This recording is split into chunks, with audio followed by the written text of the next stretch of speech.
What's going on, you guys? Welcome to the Cowboys Corner. You are on the corner of Crazy and Cowboys for the first time in the new setup. But I got Eshawn. I got Cowboys champs. I sent the link to other folks. They might be in, they might not. But, you know, there might be debates. There might be conversations. There might be crazy talk because this is talking crazy. All right. Eshawn, how you been, brother? Welcome. Man, I'm good, man. How are you, man? Just I'm good. Can't complain. Can't complain at one bit. What about you, Cowboys champs? Oh man, I am dead tired. I just came to show a little love. I'm gonna go to bed about 30 minutes. I got bed. Yeah, I gotta be at work in the morning. And what time? I gotta get up at 5:45, 5:30. You need 2 hours. That's all you need. 2 hours. I can't function on 2 hours, man. 2 hours. That's all you need. No, I can't. Yeah. I do that. Say his name and he appears. R-Truth is back. I don't know if you guys watched Money in the Bank. Oh yeah, I saw it. R-Truth. We want truth. We got truth. All right. R-Truth is back. Hit John Cena with the belt. Did a face reveal. Man, it's so good to see R-Truth back. I know he's an older wrestler, but the comedy that R-Truth brings is special. All right, we got some people in the house here. We got Alan in the house. What's up, Alan? A longtime subscriber of the channel. We got Nate Dogg, Mr. Clipman. Mr. Clipman it is. Eshawn was good. Champs was good. He's saying what's up to everybody. Everybody, guys, click a like. Share it with your friends. Do what you got to do. But let's get into this thing, all right? Cowboys. I know you guys been following Fifth Quarter Cowboys channel. I know you probably watch Sports Junkie over there. I know you heard what I said about drinking the Shottenheimer Kool-Aid, but this is talking crazy. We can do it over here. It's safe over here. Oh, my God. Yes, it is. Yes, it is. Champs, I'll start with you. And I'll start, and then I'll go to Shan.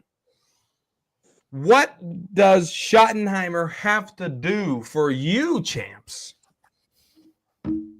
to believe?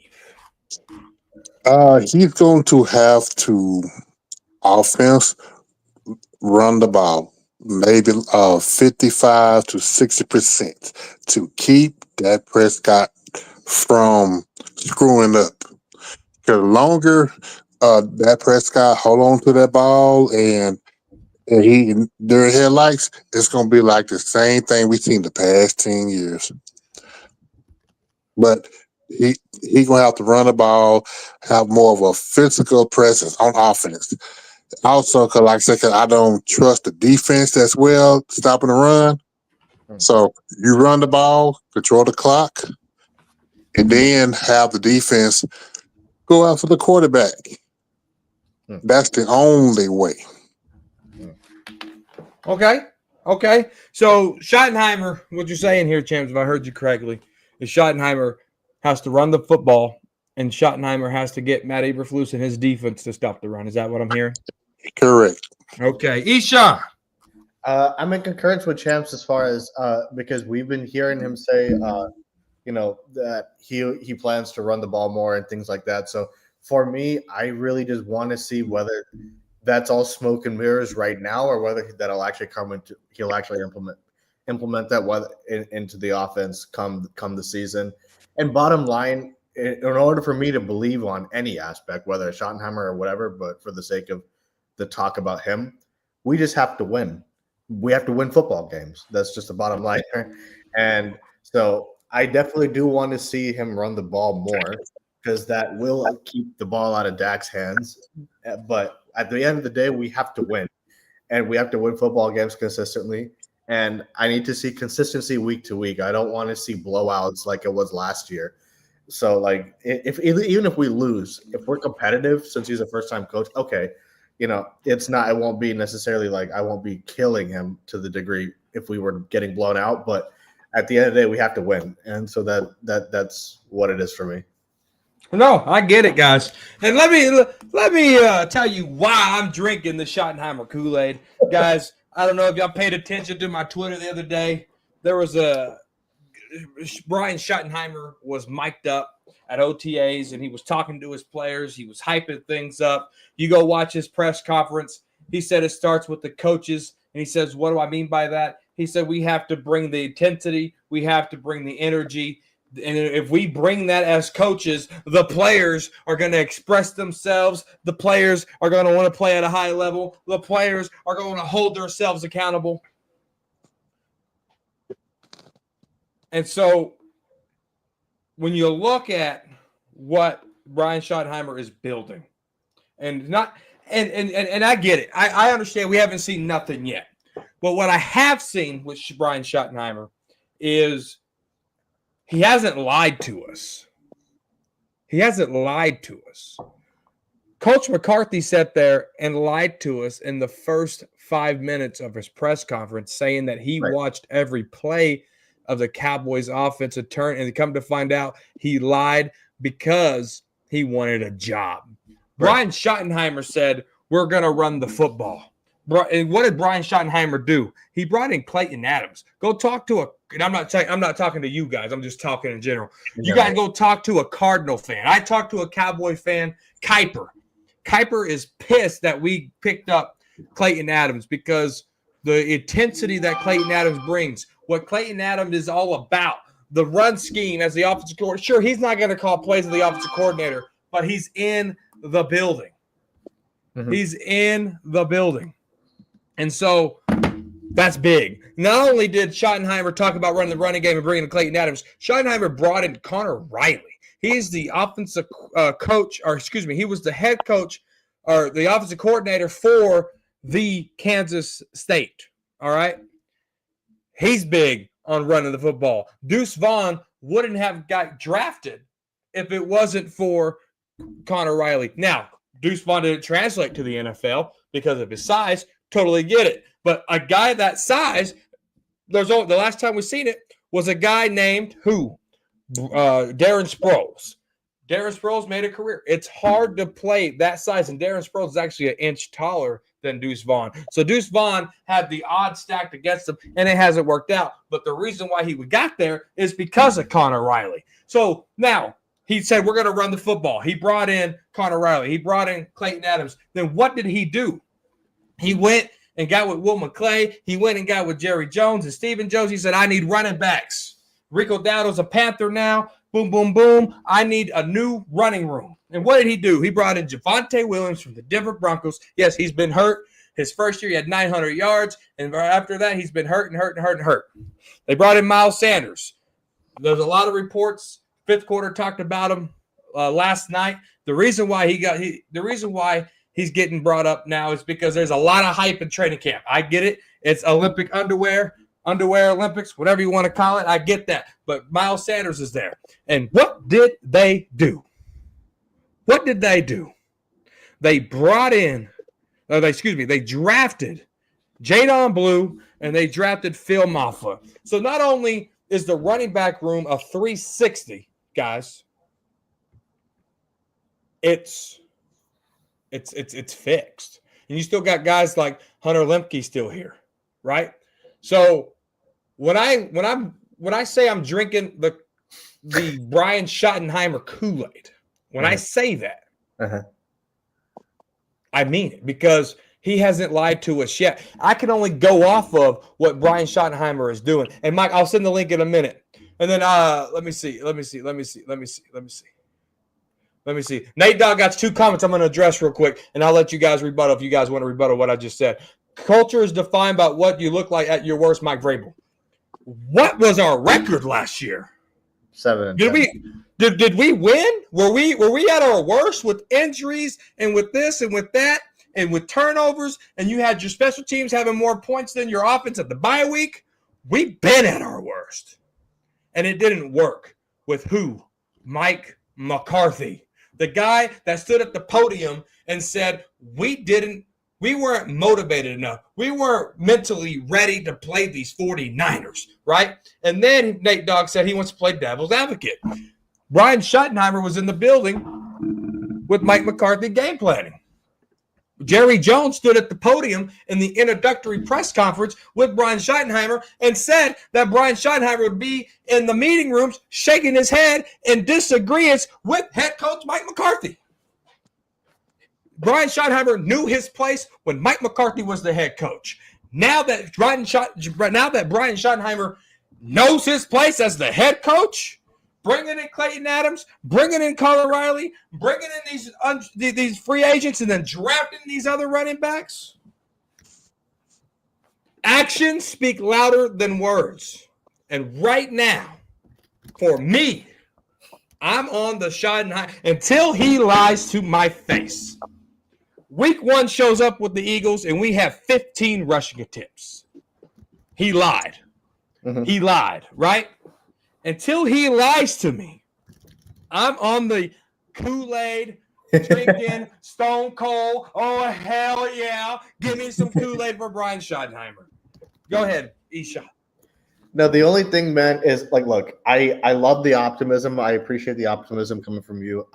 I just think subjectively for me, I've been burned too many times by this team for me to put faith, and I don't want to sit here and sound negative towards Schottenheimer, because to be completely fair, like it could go like we could. You predict to 12-5, we may end up going 12-5. Great, I would love it.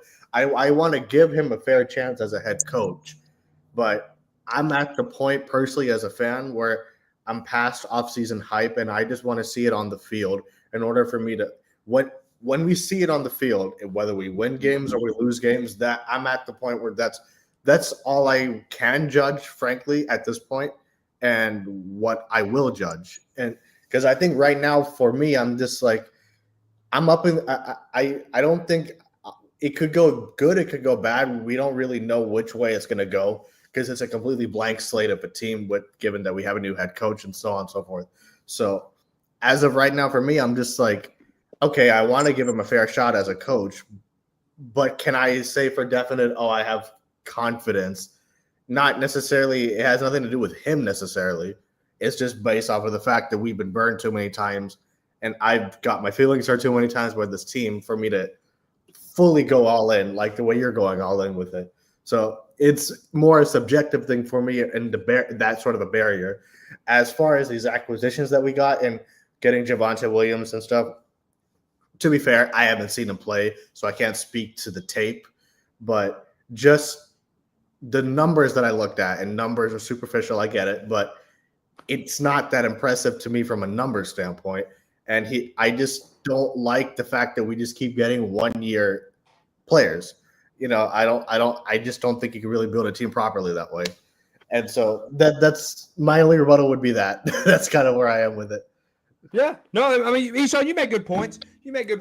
I'm going to touch back with you on the 1-year player deal and see if I can change. I'm not going to try to change your mind, but I'll tell you where I stand on 1-year players and how the Cowboys hurt themselves in a sense of it's not necessarily the 1-year deals, but it's how they go about it. Guys, we got the number one Cowboy fan, G Hampton, in the building. What's happening, man? What's up, G? What's crack-a-lackin'? What's up, fellas? How y'all doing tonight? Good, man. How are you? We're fantastic. The Cowboy Huddle podcast. Ooh, you already know. Oh, yeah. We're going to just leave that right there. We're going to leave that right there, Mike. It's Cowboy Huddle podcast, right? Well, yeah. I knew I had it right. Hey, wait a minute. Under my name, I made sure I put it up under my name so you wouldn't. Yeah. Oh, I don't have the name. I don't have the name setting up. Okay, well, yeah, you said it right. Because that's what I do. Big Deborah told me the name. Big Deborah. Okay, Big Deborah. Yeah, Big Deborah told me the name, G. But Dallas Cowboy fan 1980 in the house. We got Brando, the best moderator in the game, already sharing the Cowboy Huddle podcast link to it. Guys, click on the link. Subscribe to my guy. I'm there Wednesdays at 7 o'clock Central. We chop it up. We get on the TikToks. Champ is there. PR Cowboys there. Daddy Savage might be there every once in a little while. We chop it up there on the Cowboy Up podcast. Subscribe. Click the link. That's my boy G Hampton, the number one Cowboy fan. All right, what's going on? It feels good to not have to host, just being able to come on a show and just hang out, man. Thank you for inviting me. I appreciate this, man. Hey, you share the love. I share the love. We all share the love. All right. right. So, Salute. Cowboys champs, I'll let you rebuttal what I just said, and I'll bring G Hampton up to speed. Go ahead, champs. Okay, I'm gonna say this comment. I'm gonna have to let y'all gentlemen go because I gotta get in the sack. Um, I want Scotty too hotty to like whenever Dak or any players screw up, I want him to get in their face and just discipline them. I don't care how much money their contract is. You say you see that Dak, you left, you threw in triple coverage or something like that. He will have my respect. Hmm.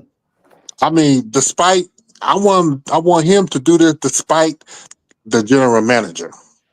Hmm.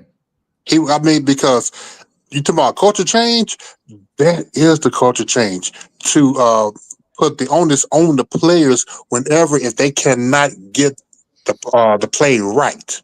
And we've seen it too many times that on this team, I'm not talking about any other team, I'm talking about this team.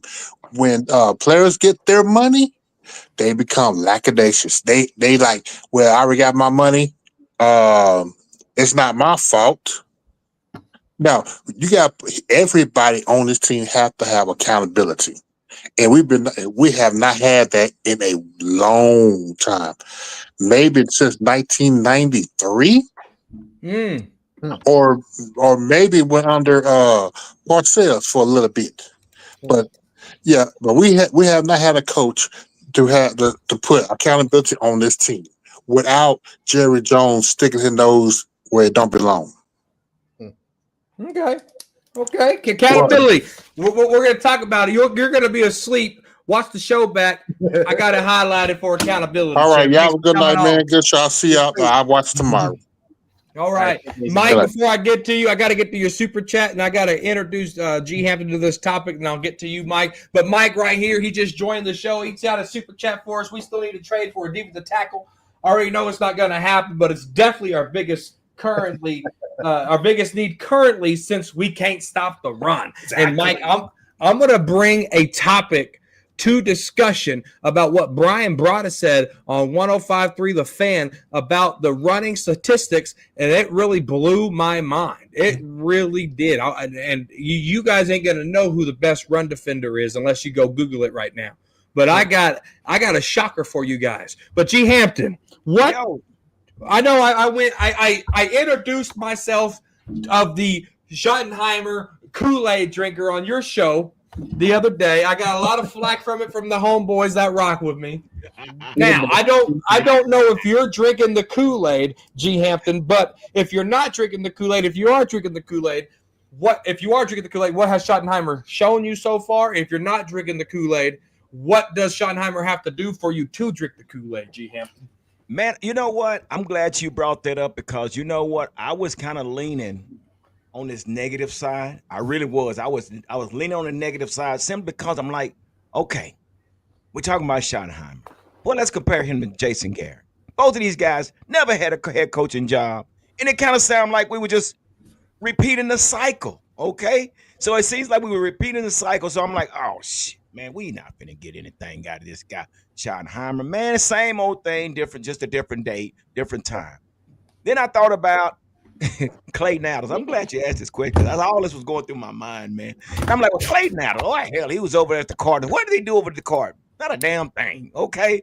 You know, so I'm going through all this, and I wasn't drinking the Kool-Aid, and I'm like, you know, man, why are we hyped up behind something that we don't even know what's going to take place? Okay, so anyway, sounds like a past tense, man. Say that again, Eshaun. It sounds like you're going past tense with the bro. Wait. There's a story behind this. It's a story. No. You see where I'm going with this, right? I'm going around the block and coming back. Listen. So anyway, man, I'm like, the hell with this, man. It's just gonna probably be another 7-9 or whatever. It's gonna be another 7-10 season or whatever. Anyway, so guess what happened? So I'm get up one morning before I go to work and I'm turning on the podcast, and sure enough, guess who was on there? Michael Irvin, Hall of Famer. I need my sound effect. What? Anyway, so Michael Irvin was on the show. So now what he had mentioned, guys, he had mentioned how Brian Schottenheimer had invited all the legends to the practice. What? Yeah. So yeah, you had Michael Irvin, you had Hollywood Henderson, okay, Tony Casillas, all these individuals at the practice, and I'm like, so I'm listening to the Hall of Fame. Look at Eshawn just like, yeah, let's hear this story. So I'm like, okay, let me hear what Michael Irvin had to say. So I'm listening to it, and he said he got goosebumps. Like, what's wrong with this guy? He got goosebumps, and why? The reason he got goosebumps because he was just excited, and that he was invited, and basically Schottenheimer told his players, "This is who we honor. We honor these legends." When was the last time we had legends come to the practice or even invited? Never happened. So I'm going to make a long story short. And if you haven't watched the Michael Irvin podcast, he said, while y'all sleeping on the Cowboys will be creeping. What? That's what he said. So, yeah, Eshawn, I'm drinking the Kool-Aid. Yes. I'm drinking the Kool-Aid, man. Yeah, man, I can't. How can you not follow Hall of Famer? If he's feeling some type of way, I have to feel some type of Man, way. I've been burned too many times, man. I'm not buying it right now, unfortunately. I'm not buying it. All right, Mike. Let me ask you here, Mike. Hey, Mike. Hey, I'm so glad you shared those Twitter photos of you as a Cowboys fan, man. That warmed my heart up. I was glad to see those photos of you at the Star, at the AT&T Stadium, at the games, repping our Cowboys, man. I absolutely loved it. So, Mike, what does Schottenheimer have to do for Mike to drink the Kool-Aid? You know, the problem is Jerry Jones. That's kind of unfortunately the problem there, you know. Oh man, I'm getting kind of antsy. I'm sorry. Let me. No, you're good, Mike. You're good. You want to take a breather? You can come back when you're ready, or you go ahead when you want. Nah. So the problem. I'm so sorry about this. You're good, Mike. You're good. If it was easy, everybody would do it. I promise. But yeah, so the problem is, ultimately Jerry Jones is the owner, and we've seen this before. And this season just gives me severe 2019 vibes. Yep. You know, and I think we'll be decent this year, but oh man. So I can see us maybe having 10 to 11 wins, maybe, but we have to see though. But I'm not buying the Schottenheimer Kool-Aid yet because ultimately Jerry Jones is the owner, and as long as he's running the team, his team will continue to fall short, and that's kind of the sad reality of it. You know, Brian Schottenheimer is just another yes man, just like Jason Garrett, just like Wade Phillips, and just like Mike McCarthy. All four of those guys have something in common. They are all yes men, and they're like Jerry Jones's puppets. Unfortunately, I'm not exactly buying it yet for that reason alone. Yeah. Okay. No. Everyone made good points. I mean, Eshawn's going off history. You Cowboys champs saying that Schottenheimer has to get that run stop. Schottenheimer has to get accountability. Mike saying, well, Jerry Jones is still there. Eshawn's been saying that too. Yeah. You know, and I get it. But you know who's been really quiet? Nope. You know who's been really quiet? I think we've seen him less this year than any other year. Oh, His name's Jerry Jones. Oh. Where's Jerry Jones at? Stephen Jones just got done talking about culture. Where's Jerry at? Is Jerry stepping back? Is Jerry stepping back and say, Schottenheimer, this hire was risky? I mean, we heard him say that. Schottenheimer, this hire is risky, but I'm going to let you do this. Go get Clayton Adams. Go get Connor Riley. Go get Matt Eberflus. Let's go get you some free agents. The amount of free agents they brought on this team this year, I think has been more free agents and current Dallas Cowboys signees who were going to be free agents, and they signed them, starting with the best house discount in Osa Odigizua. Yeah. What? Starting with him. They've done more for Schottenheimer in his first year than they ever have with Mike McCarthy. We still need Last to year- extend. Oh, sorry. We still need to extend Micah though. That's kind Yeah, of that's we're going to talk about that here, but now we're talking about old Jerry, right? Yeah. Jerry to me he's done work for Schottenheimer. You look at the draft, right? Schottenheimer said we're going to run the ball. They bring in a couple of free agents and Javonte Williams and Miles Sanders, right? And they said, okay. And what did they let him do, Eshawn? Mike, G. Hampton? They let him go draft Tyler Booker at Alabama, right guard. So they're saying, Schottenheimer, this is your baby. This is your pet.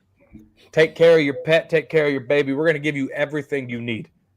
Am I wrong here? Have they not done more for Schottenheimer in 1 year than they ever have for Micah Parsons? Mike, I'll start with you, Mike. Wait, what was the question? Sorry.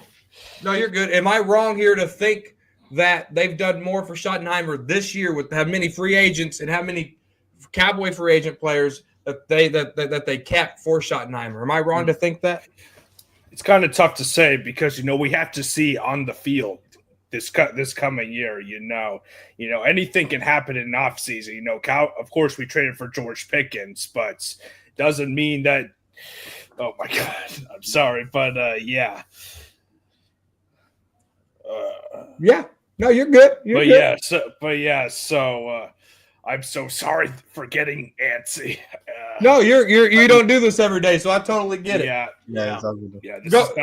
I'll pass it to Eshawn so you can collect it. Mike, go ahead, Eshawn. Am I wrong to think that? I mean, you're not. It's your opinion, so I can't say you're wrong or you're right. But I can only speak just from my own opinion on that matter. I just, again, like I said about Javonte Williams earlier, I haven't seen the tape of him, so I can't speak to that. But just looking at the numbers, I just don't think the productivity from a number standpoint were not that good. And I just don't think, to me, I'll be honest, the way that the free agency pickups came off to me in terms of the look of it was, if you look at the positions that we got, running back, we got a couple of running backs, we got some defensive linemen and stuff like that. Last year when Jerry said he was going to go all in and basically spat in our face and didn't do anything, we all were basically complaining about the run, not having a running game, not being able to stop the run. So to me, it felt like, now this is just the way that I took it, that it was just like Jerry saying to us, hey, you guys complained about a running back, you guys complained about a defensive lineman, so let me get these guys who are bottom of the barrel of the league just to shut you guys up. That's how it came off to me, because I just don't. Now, again, if they end up panning out on the field, fantastic.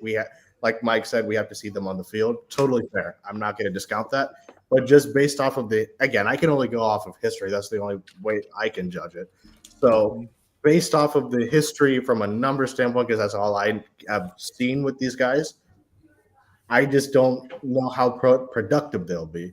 And, it may end up it may end up proving me wrong. Great. I love it. But right now, I don't know, man. I just can't personally get excited about this running the running backs that we have right now. That's not to say I'm negative towards it either, but I'm in a let's see mindset. That's kind of the way I'll put it. Okay. It. Yeah. Okay. G. Hampton, am I crazy to think that they've done more so far with free agency, giving Schottenheimer those two running? I mean, they double dipped that offensive line. They double dipped that running back. And they didn't draft a running back last year. Keep that in mind, guys. They signed old ass Zeke back, right? Yeah. What they've done for Schottenheimer this year, they had to do with Mike McCarthy in a lame duck year, and they didn't do it. So, G. Hampton, am I crazy? Are they really doing more for Schottenheimer than Mike McCarthy? Listen, Mike, I get it. You're excited.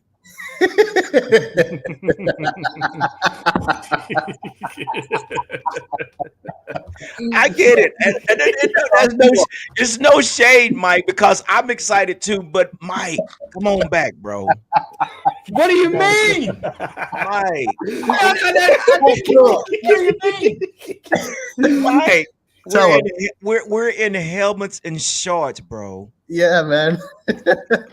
I'm not talking about No, helmet and shorts. And I get you. Hold on, I'm gonna get there. But again, yeah, we're in the helmet and shorts, and I understand what you're saying. But we still have to make cuts, and nothing's guaranteed. This is a business.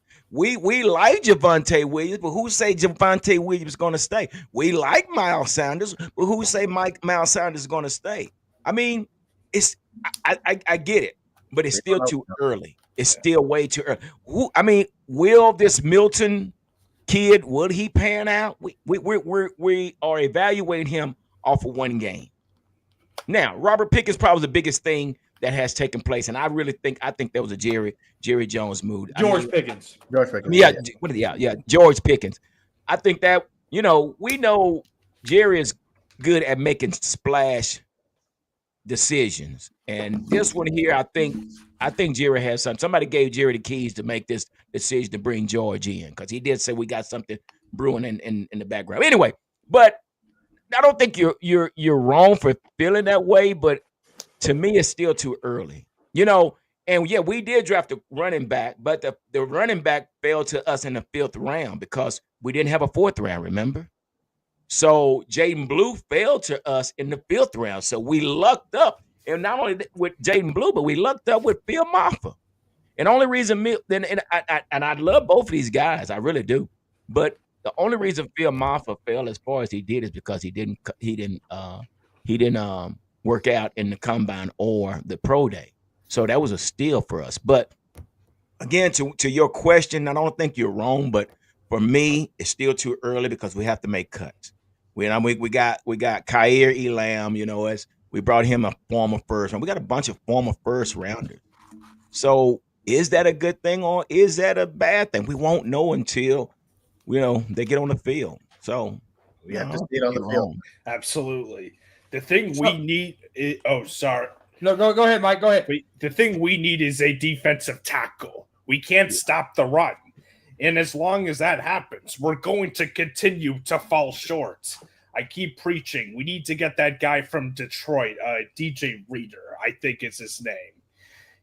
Because if we get a defensive tackle, that's a big hole. That is a big hole that will be filled. Obviously, there will still be other holes, but defensive tackle, I definitely think, is our biggest hole. And if we can't stop the run, we're gonna fall short in games. So I think defensive tackle is definitely our biggest need. And we're talking about running backs. Deuce Vaughn, get his ass out of here. He sucks. Yeah. Get Deuce Vaughn out. Jalen Tolbert can go with them too. Jalen Tolbert can go as well. Wasted roster spots. Oh yeah. I love that term, wasted roster spots. But check this out though, guys. Check this out. I get it.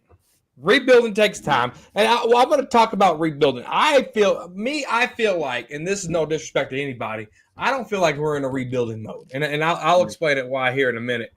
We got the big fella. Oh, Stop 6 Texas in the house, right there from the Cowboy Up podcast. We got the Cowboy Huddle podcast. We got Freaky Friday in here with Eshawn. We got the Cowboy Up podcast. We got Talking Crazy. We got some heavy freaking hitter.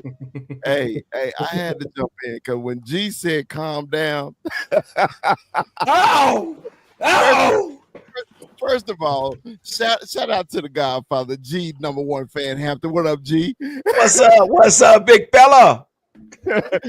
So when G said calm down, I said I got to jump in now. I got to jump in because I was dying. but G, Mike ain't gonna calm down. Mike cannot calm down. It's just a part of him, bro. It's just the way he rolls, man. Yeah. And I love talking crazy because sometimes I get so mad, then I start laughing too. So it was the funny part of talking crazy for me. So Yeah. I had to jump in here, man. What's up, fellas? How y'all doing on this Saturday night? Fantastic. It's talking crazy on the Talking corner crazy, of crazy and Talking Cowboys. crazy. Yeah, man, I'm good, man. This is where the vibe's at. But hey, big fella, let me ask you this since you're in here now. And I'll finish my point of why I understand that, it's just pads. It's just this. It's just that. All right. I understand that, big fella. We got Danny Savage on the corner of Crazy and Cowboys. What's up, Hey, Savage? what up? What's up? What's up? But check this out. Check this out, big fella. What does Schottenheimer – now, if you're drinking the Schottenheimer Kool-Aid, tell us why.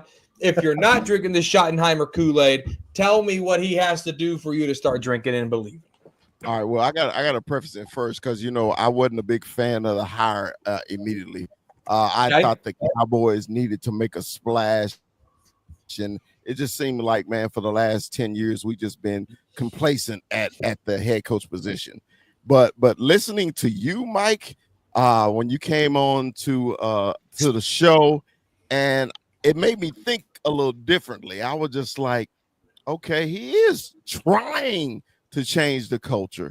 I mean, no other coach before him actually tried it. Okay, he is literally trying to change the culture. He's literally telling you right now, we're running the fucking ball.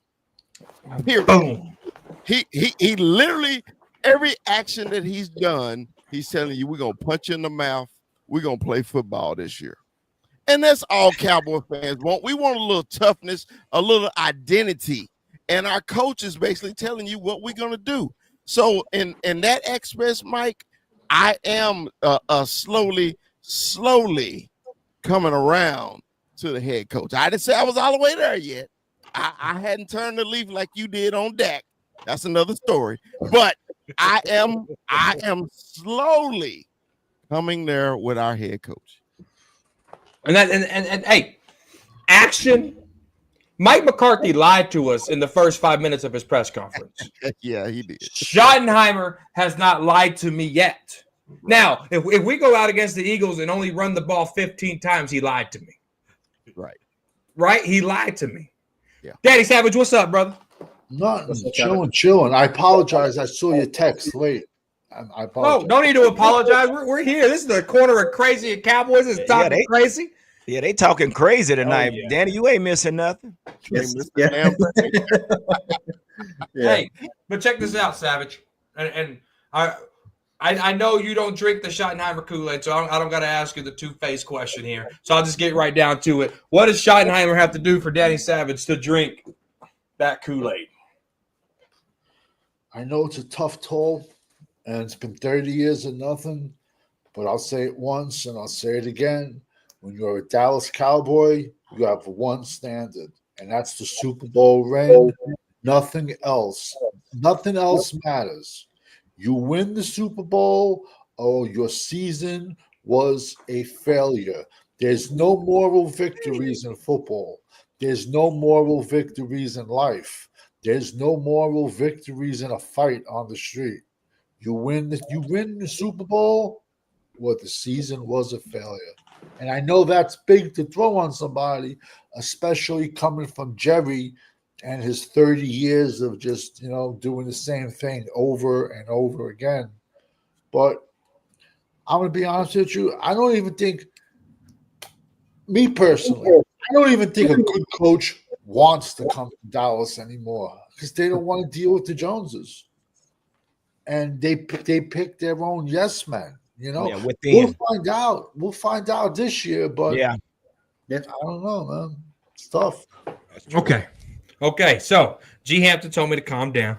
Everybody's saying Cowboys corners talking crazy, which I might be. No, but look, here's my stance. All right, here's my stance. This is maybe I didn't explain myself good enough the first time. Let me. Whoosah. All right, check this out. Yeah. I understand that this is the underwear Olympics, but when I look at the results that I have so far, I can only grade what happens up until now, right? I understand that we still have training camp. We still got another portion of mini camp to go, and then we still got training camp. We still got preseason. We still got a long way to go. Yeah. But if I got a list and I'm checking off this list, all right, higher Brian Schottenheimer. I like Big Fella said, wasn't a fan at first, right? Now Schottenheimer tells me we're going to run the ball. Oh, okay. Clayton Adams did. Okay, no, boom, boom, boom, boom, boom. When I say that Cowboys have done what much more for Schottenheimer in these short months than they ever have for Mike McCarthy. Here's why. We needed a wide receiver last year. They got Jonathan Mingo. We needed a wide receiver this year. They got George Pickens. There's a difference. We needed a running back last year. They got Ezekiel Elliott. We needed a running back this year. They go get Javonte Williams, Miles Sanders, Jadon Blue, Phil Maffa. They put more eggs in a basket for the running back room. Instead of Jerry saying at the press conference, I still feel like Zeke is a starting running back. They put more eggs for Schottenheimer and let him get Clayton Adams here, let him get Connor Riley here, let him get George Pickens here, these running backs, boom, boom, boom. Mike's right. Mike is right. We need a defensive tackle. To me, I think the offense is set. That's how I feel. George Pickens. Can we make the argument for number 3? Put Turpin in there. Does Jalen Tolbert, does he play better as a number 3 and not having to try to be a number 2, right? How does that look? But right now, if I'm checking off boxes, everything to me looks like it's an A+. Looks like it's an A+ for me. But it's like the Pickens move does not make sense because you're giving up a 3 and a 5 for 17 games. For 17 games, to me, that's an all-in approach. Yet we are in a rebuilding mode. So all I'm trying to say is we have George Pickens, a 3 and a 5, and I could rattle off. We got to pay Micah. Got to pay Tyler Smith. Got to pay Jake Ferguson. Got to pay Deron Bland. Got to play the highest paid kicker in the NFL.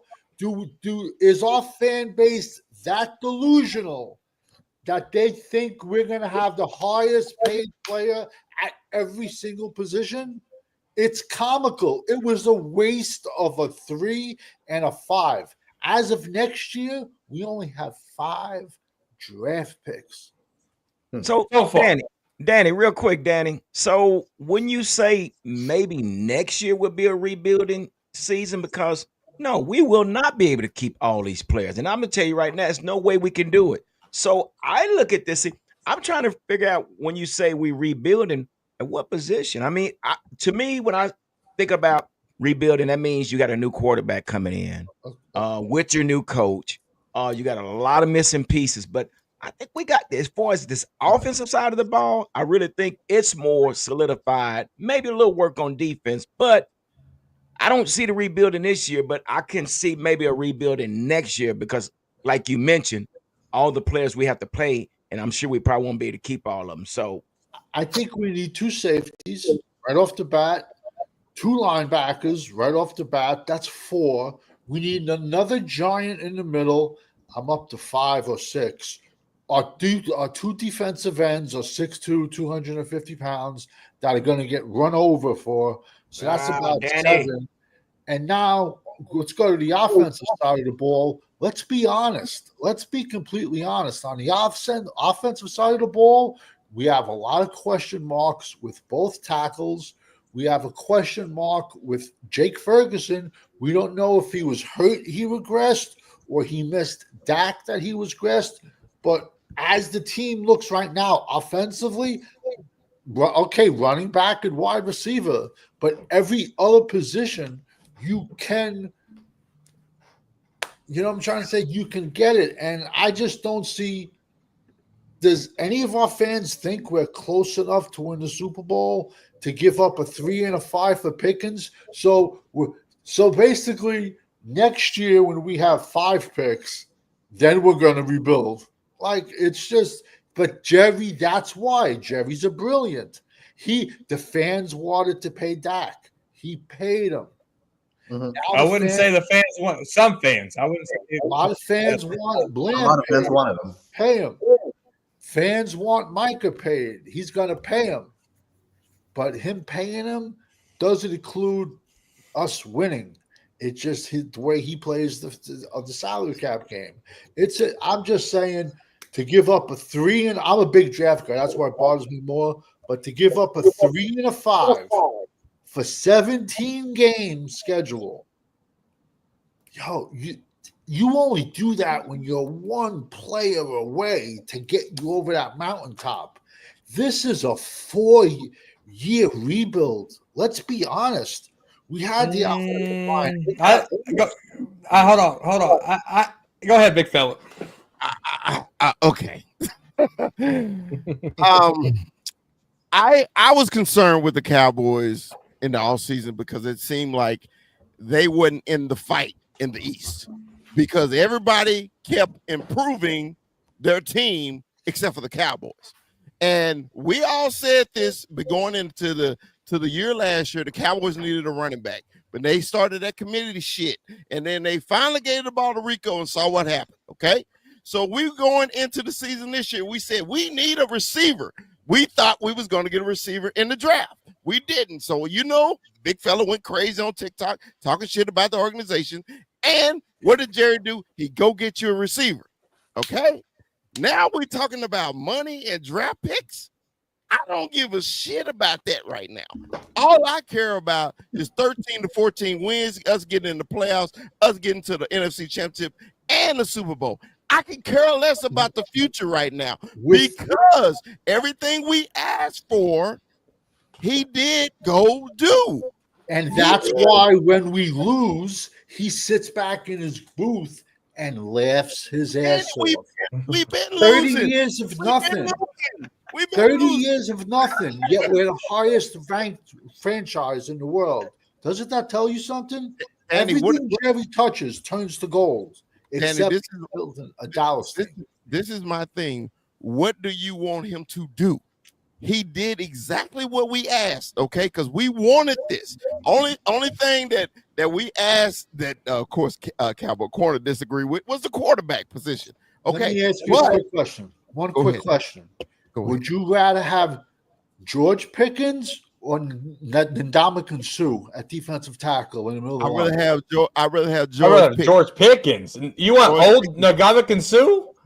At this point, Ndamukong Suh is not, but okay, and let me tell you, if you even say that, I'm good. You don't have to answer no more. He was good. He was good in Nebraska. He was good his first 4 years in the league, and he didn't do anything else after that. His name made him all pros. Ndamukong Suh George I'm Pickens. not saying Ndamukong Suh now. I'm saying Ndamukong Suh when he was in his prime. Still George Pickens.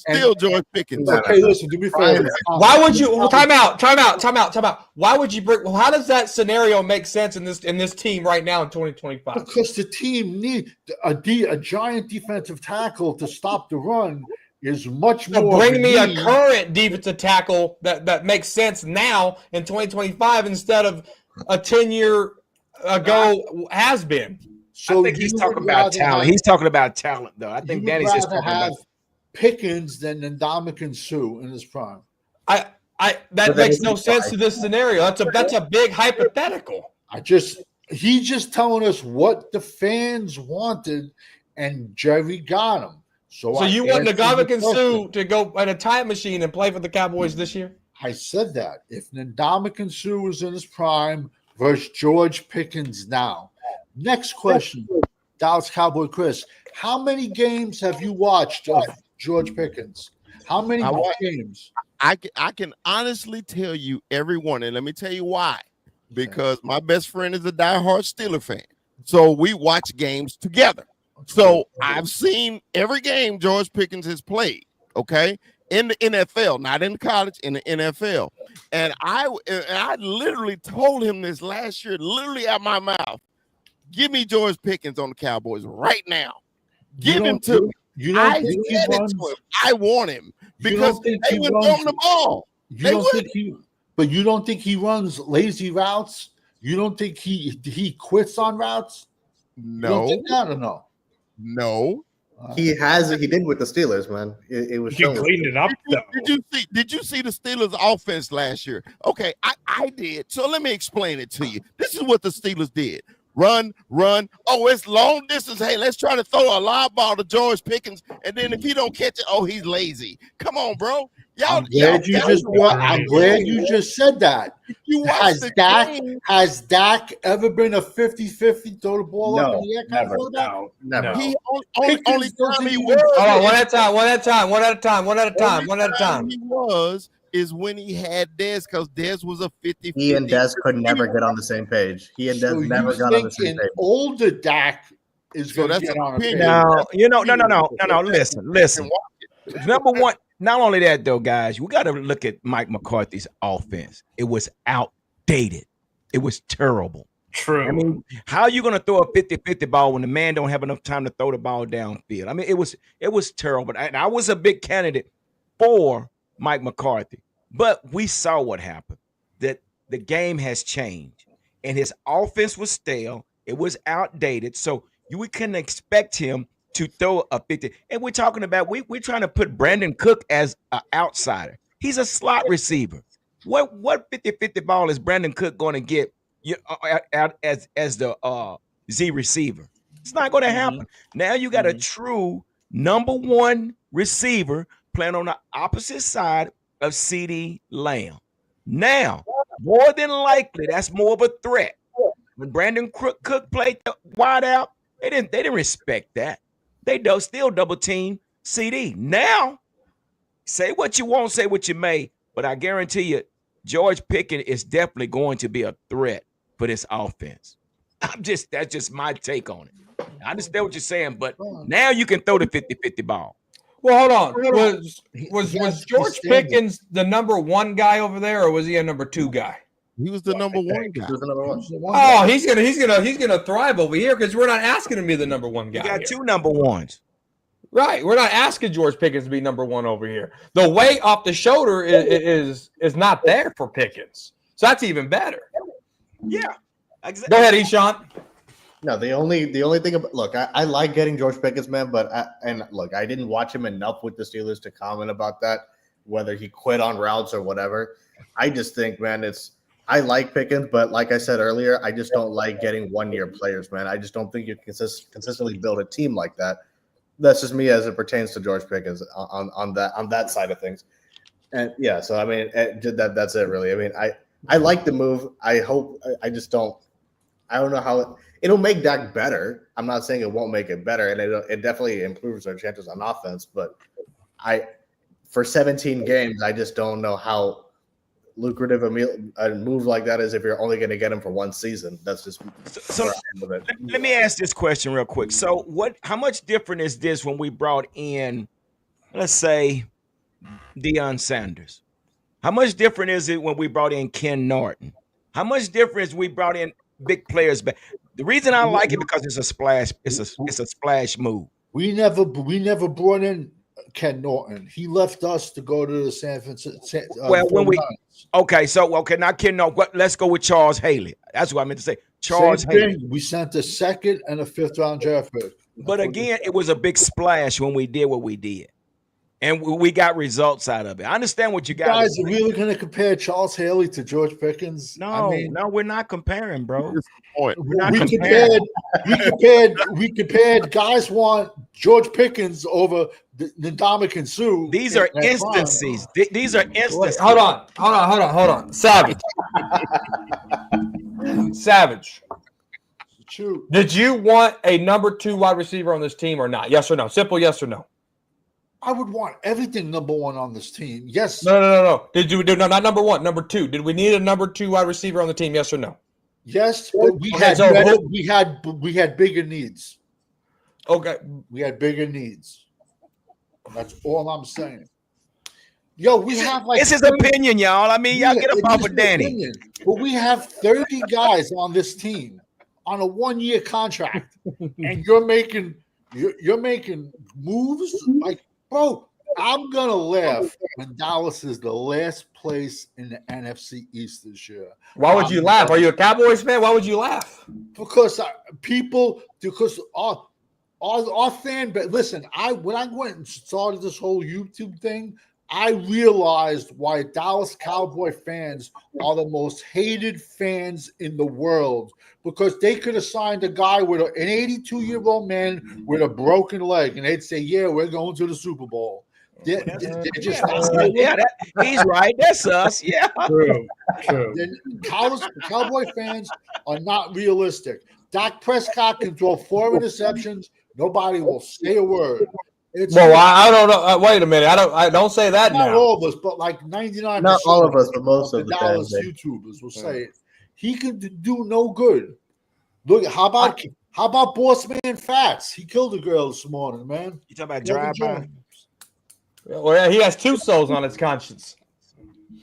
Yeah, he has 2 souls on his conscience. But look, and I'll let Mike go after this. Mike's been quiet. I know Mike got something to bring to the table here.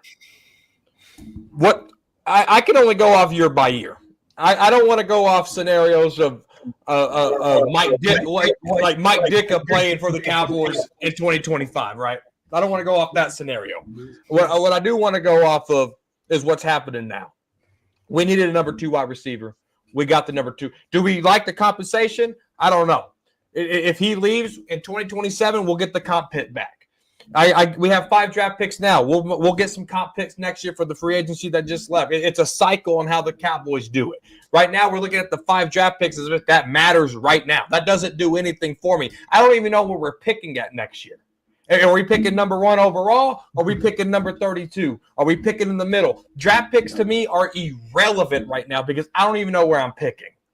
So what I can go off of is what I'm looking at right now. And what I'm looking at right now is we need an O-line. We got Tyler Booker and Cornelius.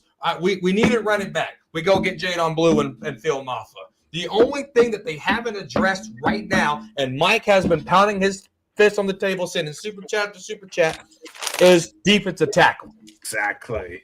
That's what they haven't got yet. And that's what we need. And as I said yesterday on Freaky Friday, you can't convince me that Mozzie is the best player at that position.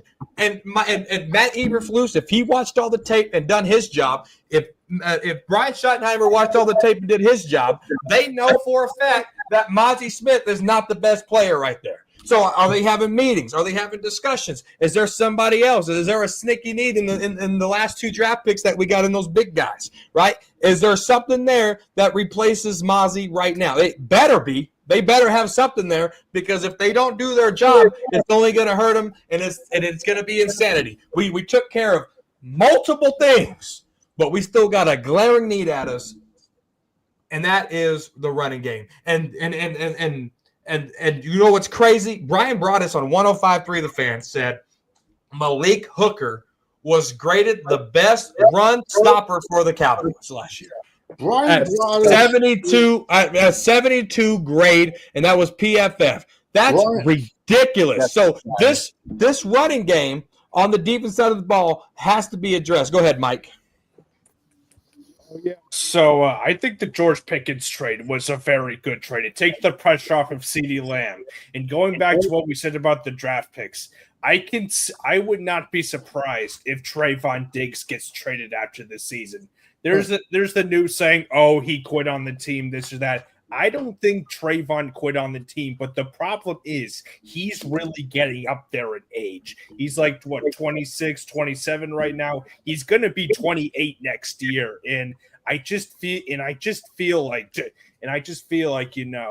it's almost time to trade him. Injuries are just piling up with him. And I think if we trade Trayvon, I think we can compensate for some draft picks for him. Maybe trade him for like a second, 3rd round pick, maybe. It does suck because I like Trayvon Diggs, but I just don't think he's going to get any better. So that's kind of my take on all that. If you get a 6 for Diggs, you're lucky. Nobody's trading for an injured quarterback with $100 million salary. You're lucky to get a 6 or a 7. Whoa. Trayvon Diggs is at the end of his contract. Right now, he's only on the books for $11 million. If he can get cleared and he can play healthy up between week 1 and to the trade deadline, he could be a trade candidate pending how Chevelle looks, how Elam looks, how Ben looks. So there could be something there. But that still puts us past what we have to do with the Deron Bland situation. Are we gonna wait? Are we gonna let Deron Bland walk and then wait for those things hopefully to happen? No, you don't. What? No, I'm talking. I just said the deadline, so I'm talking this year. I'm talking this year. Well, this season, once the last play of the season, Deron Bland is an unrestricted free agent. Right. But no, what I said was between if when Diggs gets healthy between week 1 and the trade deadline, you might be able to get something if he can stay healthy between now and then, and depending on how he's playing. If you wanted to get out of that contract, it's only $11 million, and next year it's only the same amount. We're at the tail end of that $100 million contract. Now we all know Goodell loves beating us Cowboys. You know he loves that. What do you think Goodell's thinking? I bet Trayvon pissed in a cup this morning after that boat ride with about 6 ounces of purple powder in it. What about that? What about that? You know that's a suspension coming up. They ain't saying it's quick chocolate personnel, mix. We all know what it was. And he gets caught with that on a boat with 4 girls behind him. Had to be if he's suspended, it'd probably be a 6-game suspension. He should be back in between the trade deadline. Who knows what's going on? But hey, check this out. Yeah. Check this out. Moving on. We talked about George Pickens. We talked about Brian Schottenheimer. Let's talk about Micah Parsons here, guys. Micah Parsons, the Lion, it's looking like, and I'm just projecting, I don't know what Micah's going to do. None of us does. But it looks like he's going to show up for minicamp. Does Micah show up for training camp without a contract? Do you guys, as fans of Micah Parsons, or not a fan of Micah Parsons, just speaking to the player in general, Eshaun, I'll start with you. Does Micah Parsons, does he deserve to hold out, or should he be there? Go ahead. I mean, will he be there? If he doesn't have a contract by then, I don't think he'll show up to training camp, to be completely honest, just from a standpoint. And honestly, if I was in his position, I wouldn't either. I mean, I have no problem for players getting their money. I have my issues with Micah Parsons. Corey and Savage, you guys know that I have a lot of issues with him. But if I were in his position, I would also get my money. I mean, Jerry has a history of prolonging these things. So, and waiting until the 11th hour to break the bank with these guys. So, do I think that he will? I think he will get signed. The number. I mean, it's anybody's guess at this point. But I do think that if it doesn't happen by training camp, maybe not the entire training camp, not a Zeke situation with Kyle Cabo, but he'll probably miss some time. Is my guess if he doesn't have the contract by then. That's my guess. All right. What about you, G. Hampton? Personally, I wouldn't give a shit if he didn't show up. Okay. Because listen, and the reason I say that, they're gonna have to pay the man. They're gonna pay him. They gotta pay him. Listen, you can pay him now, you're gonna pay him later. You're gonna have to pay the best player on the team. Say what you want, say what you may. He is the best player on this team. So regardless, if he shows up, great. He's been a team player. He said he plans on showing up. And if he doesn't show up, great. But again, Jerry has created this mess. Jerry's gonna have to fix the mess. So no, I'm not worried. But like I said, at the end of the day, pay him now or pay him later. Yeah. Exactly. I agree. Savage. This is why I said we never should have paid Zach Martin 2 years ago, because Zach Martin was under contract, stood out. Everybody was pay the man, pay the man, pay the man. We paid him. The same guys that said pay the man bitched and moaned that CD Lamb shouldn't be sitting out. He should be out there. But wait a second. It's okay for you to say Zach Martin, who fleeced the team. That's a whole nother story. You stay out. You deserve it. Then they bitch on Lamb. So now, if I'm Micah, I'd be stupid to go to camp without getting my contract. Yeah, exactly. It's past, present. You've set the tone of guys that want to get paid. All you got to do is sit out enough weeks, and they'll pay you. And he would be stupid to go in without the contract. He would be stupid. The big fella, Stop 6 Texas, Micah Parsons.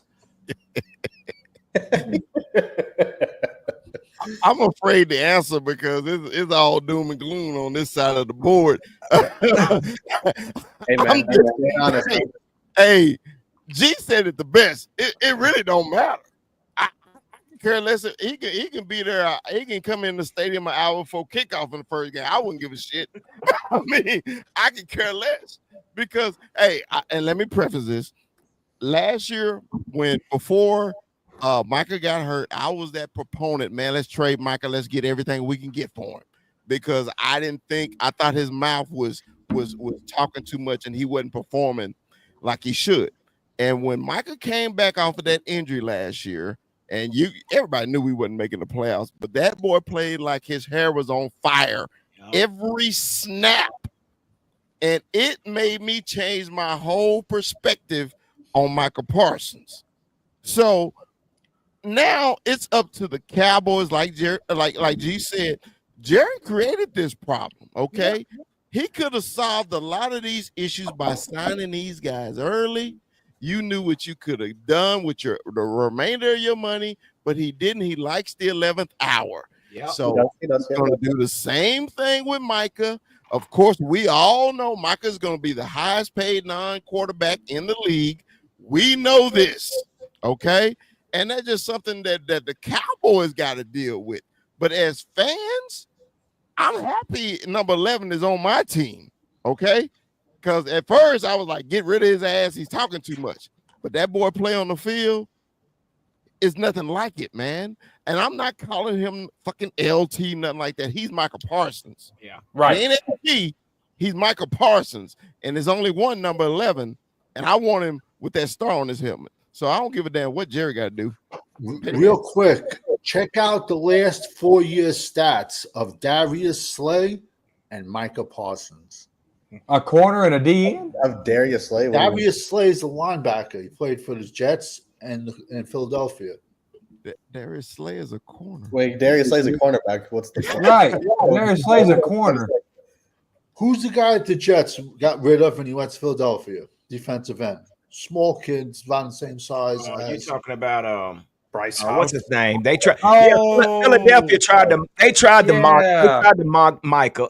What's his name? He about the same size as Micah. He didn't pan out. He's not a Micah. Come on, somebody knows his name. What's his name? Reddick.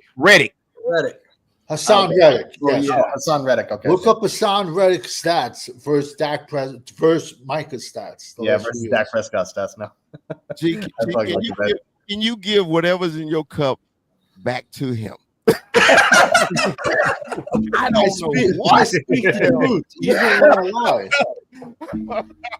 I was like, Darius Slay's a corner, Savage. I didn't know what the heck was going on. But all right. Go ahead, Mike. Go ahead, Mike. Yeah, so I think Micah, we need to extend Micah as soon as possible.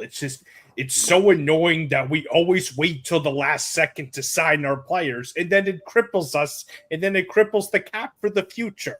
Yeah. Because we don't forget, we also need to sign Deron Bland.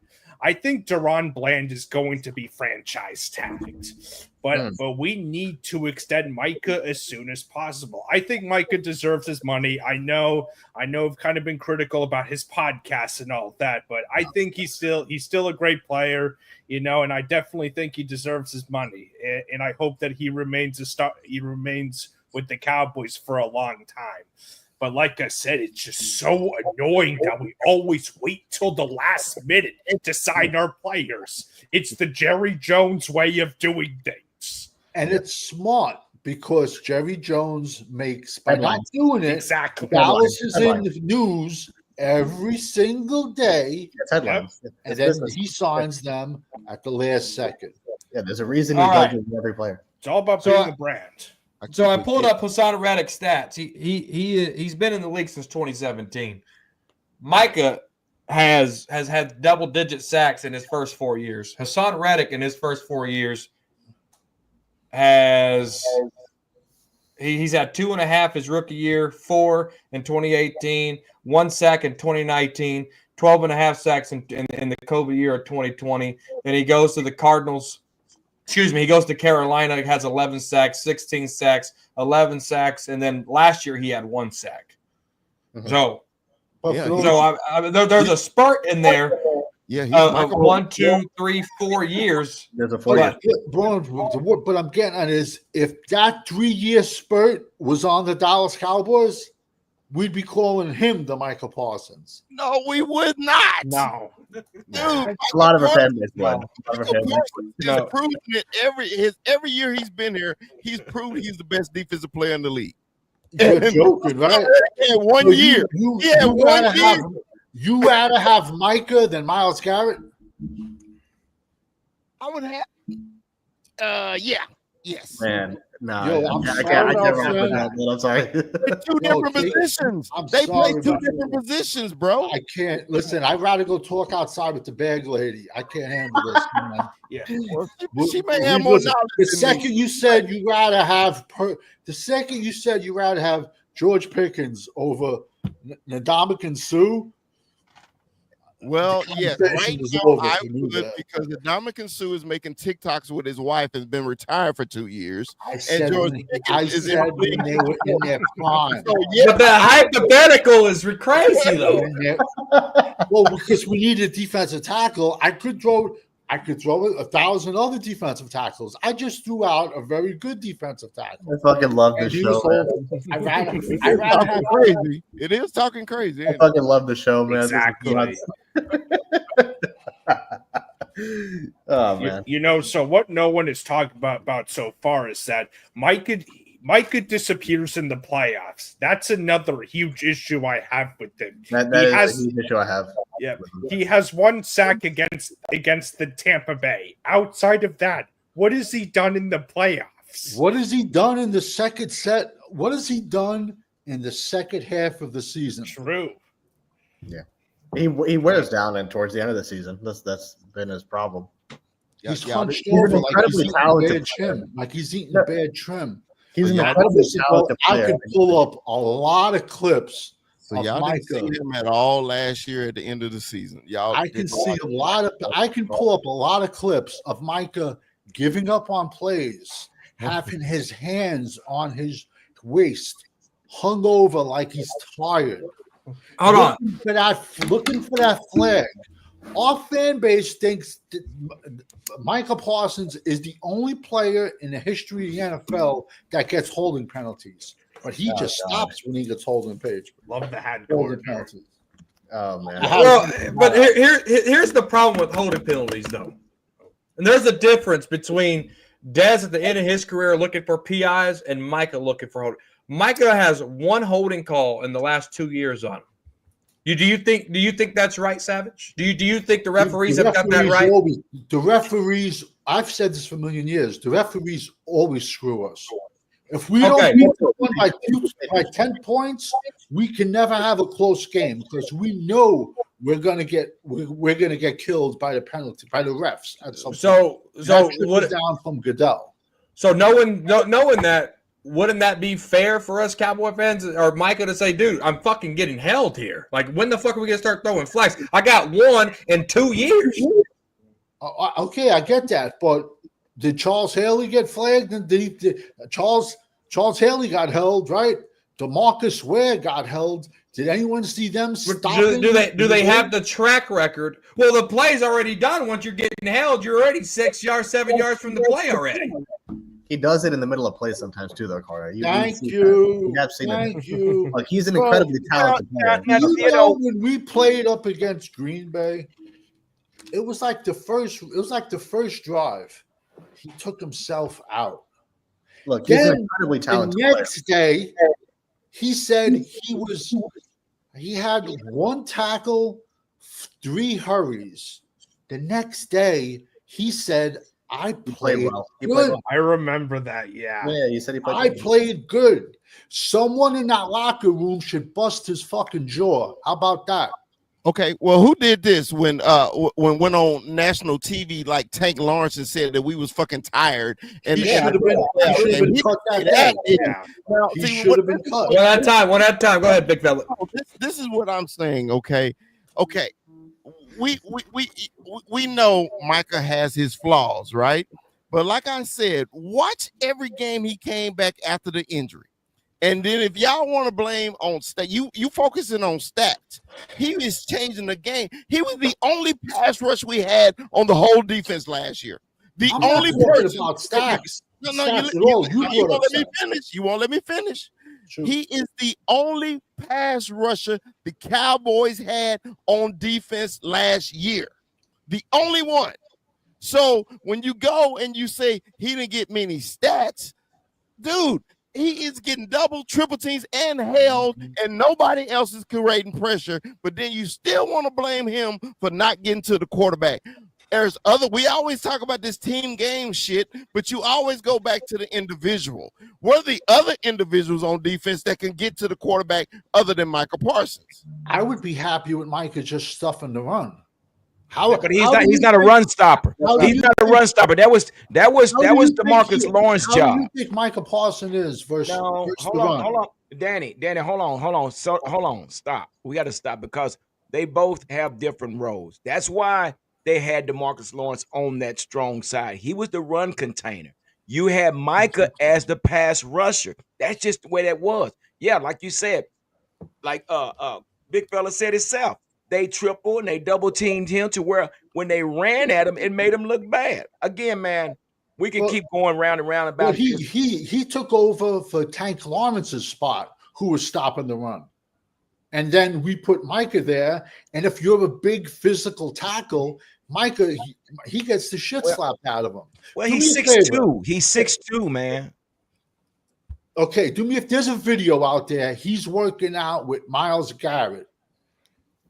Micah Parsons looks like a safety on Ozempic next to Myles Garrett. Here's the deal. No, Danny. Okay, hold him up, bro. Hold him up. We're talking about an individual that was linebacker in college, but he was gifted enough to play the edge. We can't take that away from him because he's gifted enough to play two positions. And just so happened Dan Quinn decided to, hey, let's use him at defensive end. Not saying that that's his primary spot, but he became good at what he was doing. So why knock a linebacker that can play defensive end and get 14 sacks? I mean, dude, I understand it's all our opinion, but to knock Parsons around like you're doing, I don't think it's fair on Parsons' part. I really don't. So you think it's cool when he says after I'm not worried about what he said. I'm not worried about what he's saying, Danny. Danny, I'm not worried about what he's saying. I want to see the actions on the field. And the man, and we've been seeing him hold his hand up because that right there lets you know how good of a player he is. When he's being held at least 40% of the time throughout the game or throughout the season, that's a problem. He's a problem. Alabama nailed it 1,000%. Alabama offered Micah a scholarship. They wanted Micah to play running back. And I've said this from day one. Micah was a defensive player playing with the mentality of a running back. Alabama, Saban hit it right on the head with him, bro. And you want to laugh? What's your point? What's my point? Yeah. If you don't think that you have to have two different personalities to play offense versus defense, I can't help that if you never played or coached. But he has 52 sacks in 4 years. Is that not an accomplishment for you, Savage? I thought our goal was to win the Super Bowl. But we're talking about Micah Parsons. No. You can't swerve like that in this conversation. Okay, we're talking about individual players. 52 sacks. When we're playing the Jets and it's 45-0 in the pouring rain, and there's 4 minutes left in the game, and he's on the field looking for garbage sacks. No. You can't swerve. You can't swerve into that, Sam. I'm not going to let you swerve into that. You just said he's a defensive guy with the offensive mentality. So I brought up the point of 52 sacks. You can't go back into an individual game. You can't swerve like that. Okay, no, I'm not going to swerve. I'm going to throw one back because me and you both agree on this one. Tell me, except besides a Thursday night game where DeMarcus Ware ever had a sack that meant anything. Now, that's just 2009 against the Saints. Mention when did Micah Parsons ever have a sack? When did Micah Parsons ever have a sack when it meant something? against the Chiefs in 2021, but That was outside of that, The Bengals game, we had that stupid punt mishap.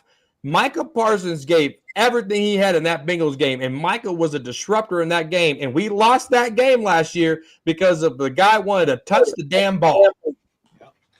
Micah was a destroyer in that game. He was. You can't argue that. No, yeah, in that game, yeah, I'm not saying anything about that. This is In big games, though, I just don't think he's shown up. But he's a talented player. The Bengals game wasn't a big game. The Cowboys season was hanging on by a thread, and the guy and Micah was in there doing his job, and then a muff punt decided. Yeah, next play touchdown. I'm giving you that game. I'm not saying anything about that game. Okay, real quick. TJ Watt. No, JJ Watt. I was getting confused. The Texan. Him in his prime versus Michael. Who would you take? He's Definitely hypothetical JJ to make Watt. me laugh, man.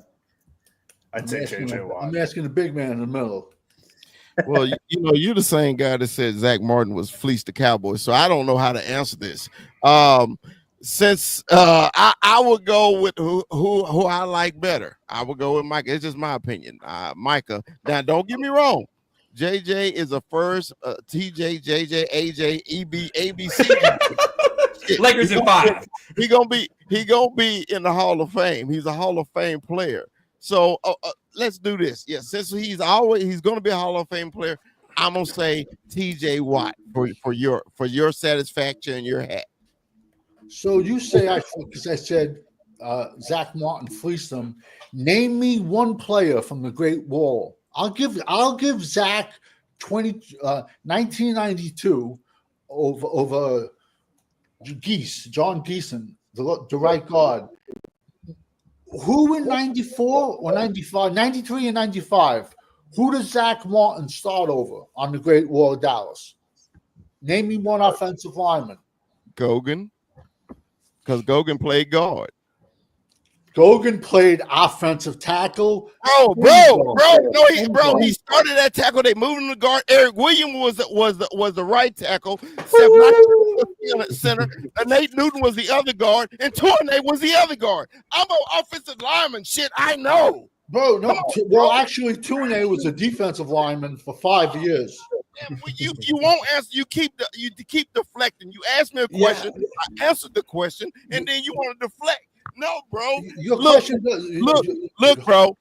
This is why I don't come on talking crazy, because I get too razzle dazzled. I apologize.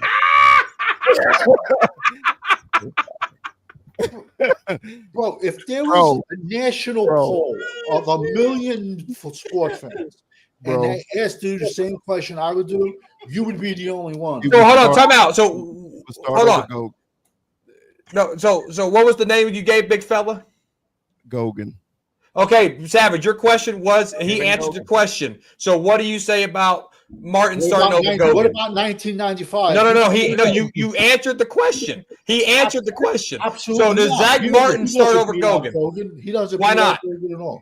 Why not? Gogan was 6. Gogan was 6.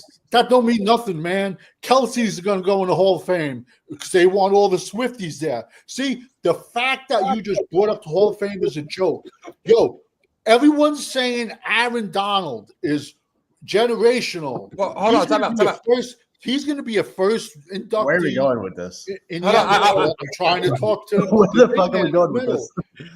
Because he's talking about the Hall of Fame. I have more respect for the WWE Hall of Fame. Steve McMichael had to wait 35 years to get into the Hall of Fame. Donaldson's going to go first ballot. Who are we trying to appease? The young crowd.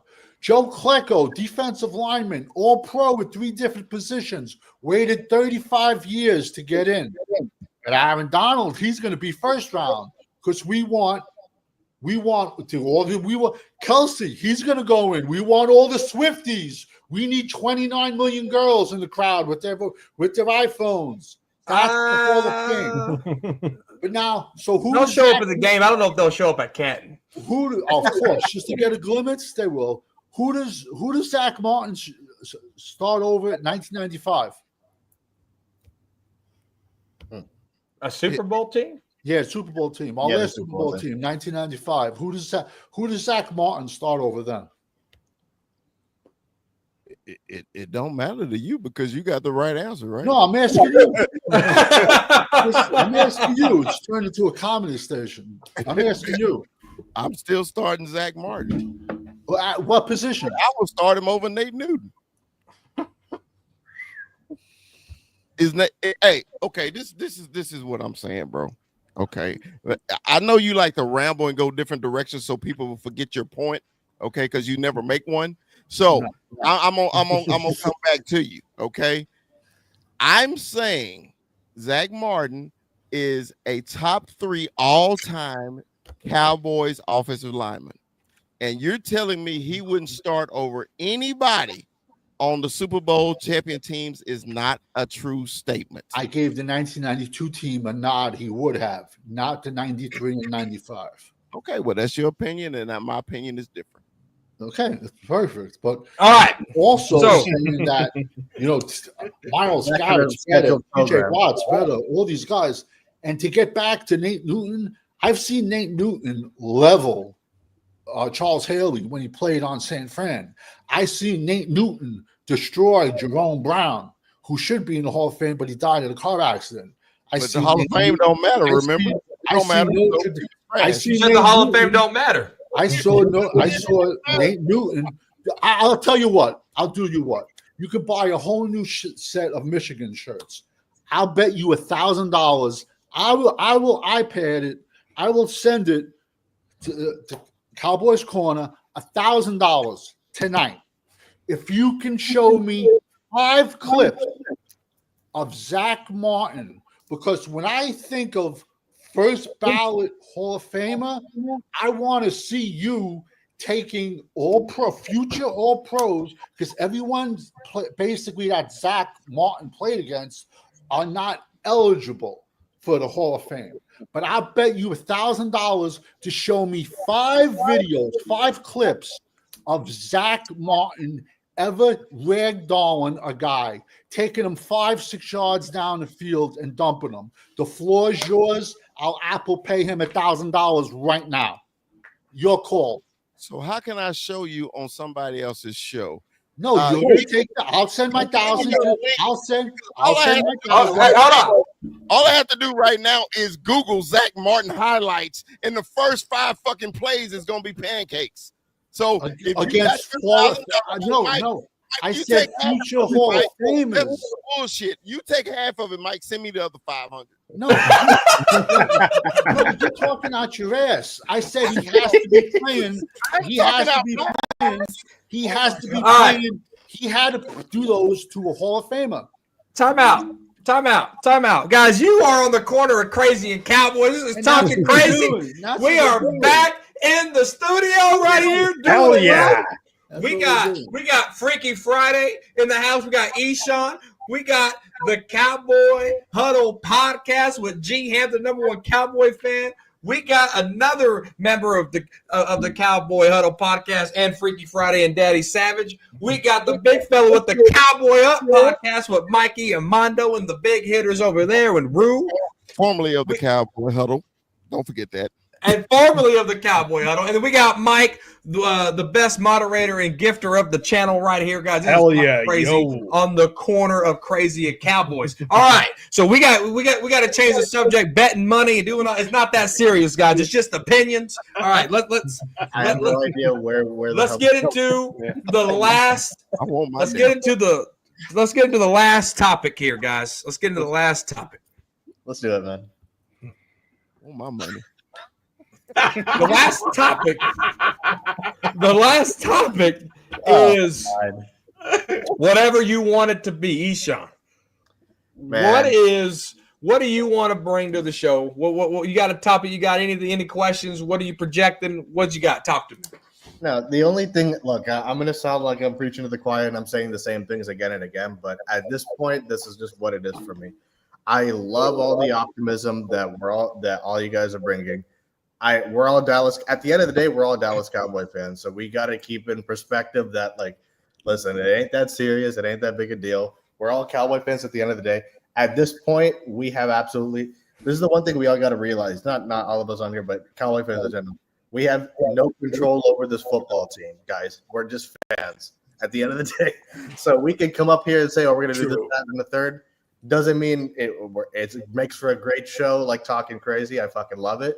And for the past hour, I had no idea where the show went, and I'm laughing at it. It's awesome, but we just have no control of it. So I just want to say that. But for me, I'm going to continue to say the same thing that I'm absolutely wanting to give Schottenheimer a shot. We have no choice but to give him a shot anyway, and I have no reason to say anything negative about him. But at the same time, right now, I can't say anything that I'm optimistic or positive about.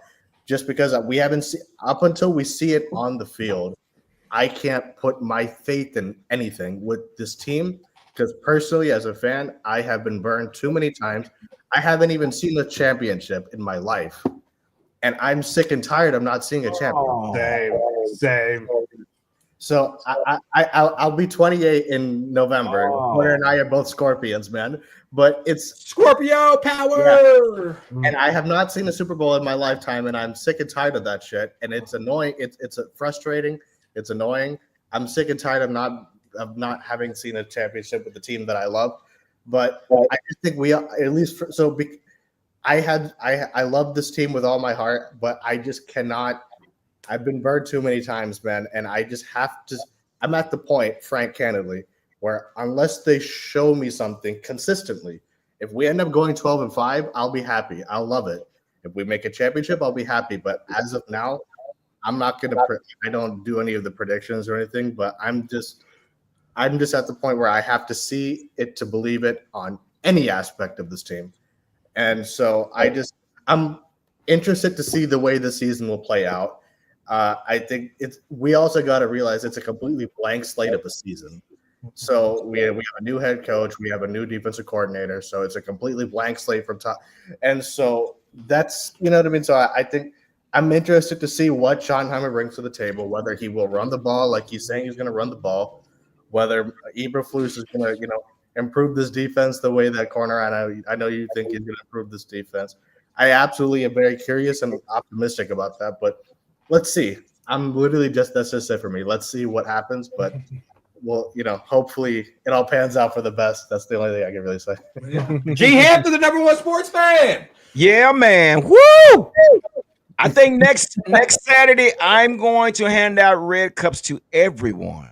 Hell Big yeah. fella, you know how we used to do it.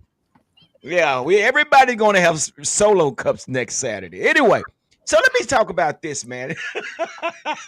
Let me talk about this, and I talked about this on my podcast this morning. But I want to bring something. I want to see what you guys think about this. So, and I know we all been saying, and I was one that said it. I was one that said it. I said that Deuce Vaughn's story was a beautiful story. Okay, now let me just bring this up, and I want you guys to elaborate on it. So we know Deuce Vaughn came from Kansas State. Kansas State was probably one of the top-ranked schools when he was there as far as rushing. Okay, he started his year with 645 yards. He came back with 1,400 yards, then 1,500 yards. So this kid was doing his thing, and I understand why y'all probably say, "Well, why are we talking about Deuce?" But I'm going somewhere with this. Now let's talk about who was his coach at the time. Connor Riley. Yeah. Connor Riley was the coach at the time. And I'm going somewhere with this. So now we look at Clayton Adams. Clayton Adams was with the Cowboys as well. And what? Clayton Adams, when he was with Arizona, who did he have at the running back? James Conner. Wasn't a real big running back, but he was a shifty scat back.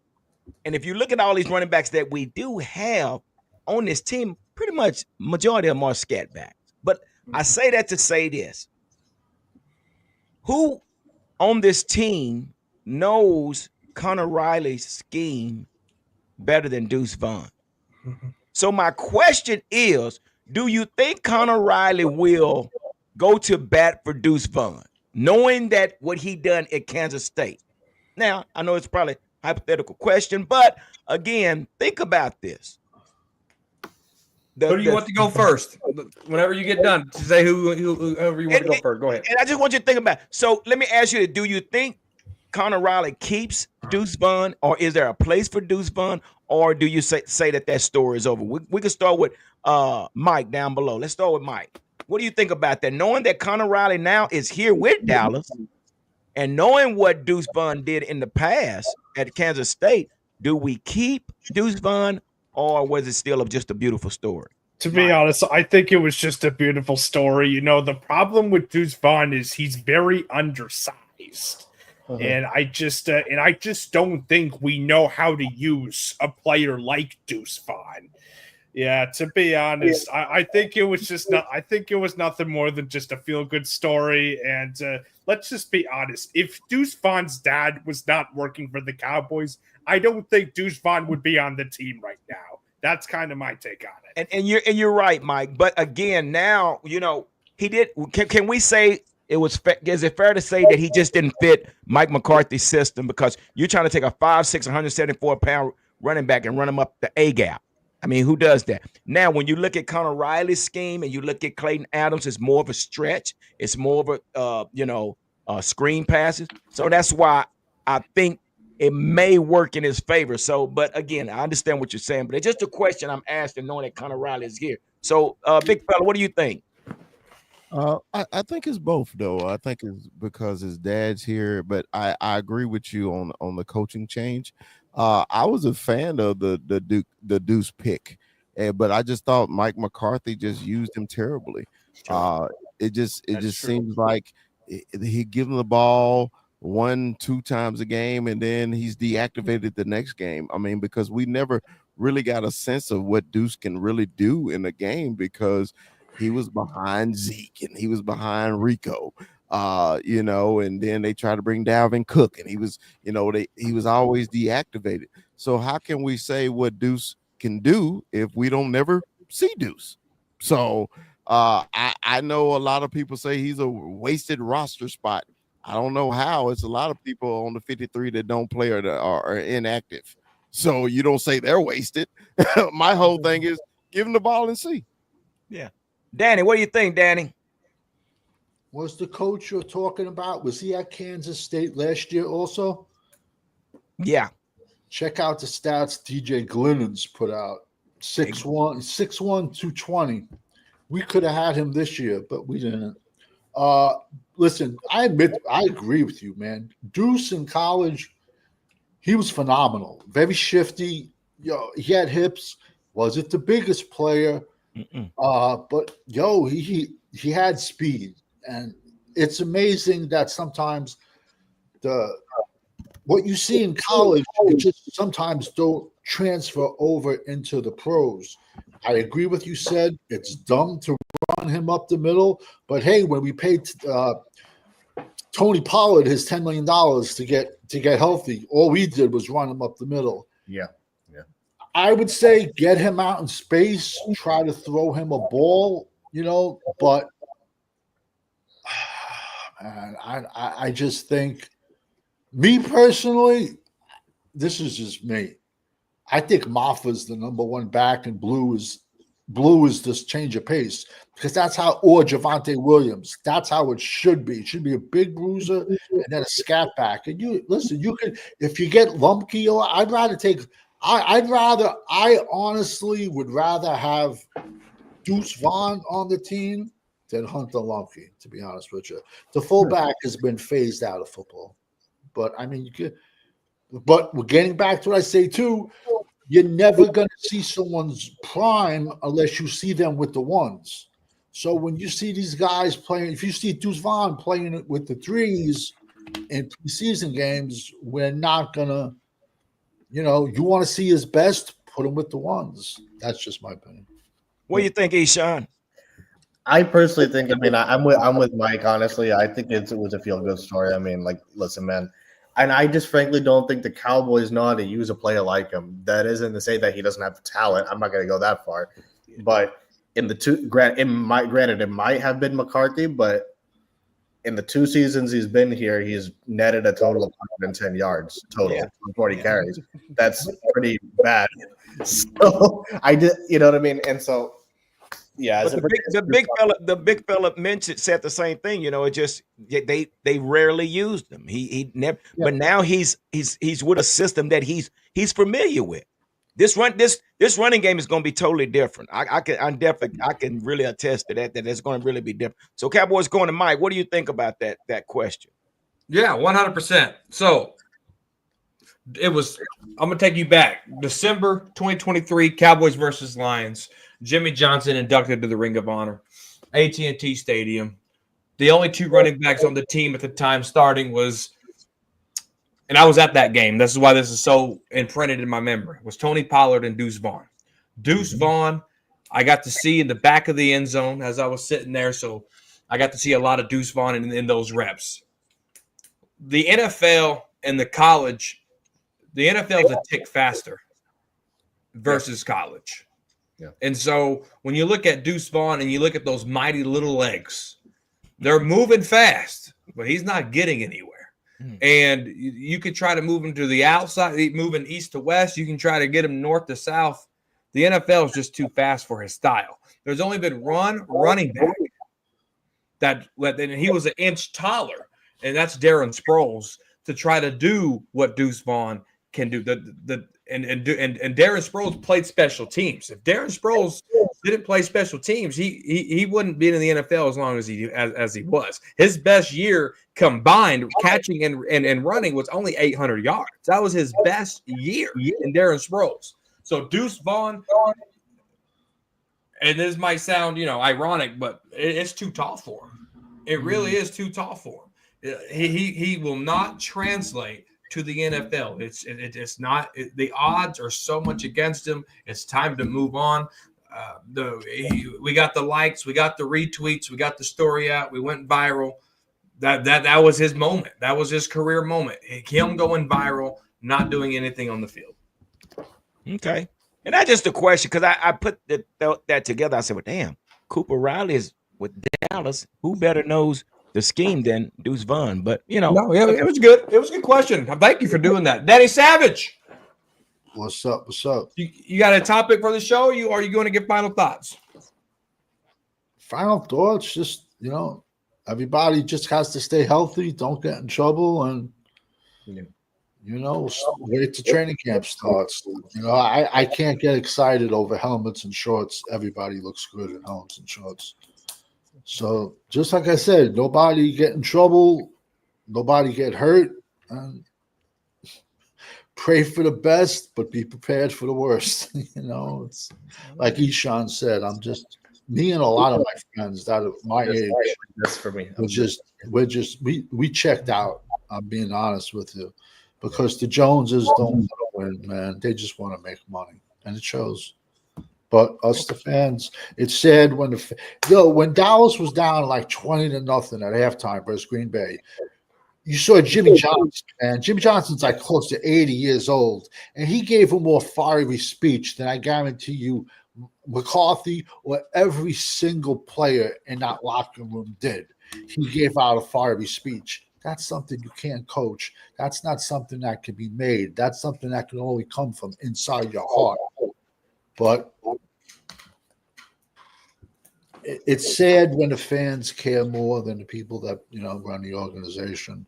It's just like I said, Cowboys Chris. I apologize. I come off this way. It's just like I bleed blue and silver, bro, and that's why I have a draft channel. I don't talk Dallas. I don't. I do, but I'm just all right. I'm good. Okay. Thanks for coming on, Savage. Big fella, you got a topic or you got final thoughts? Final thoughts, man. It's always good. It's been exactly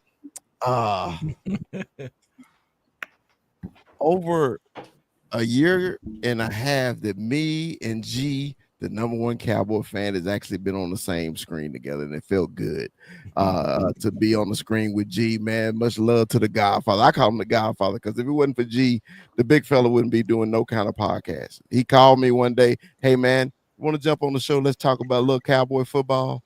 He fucking did it. So thank you, G, for that. All right.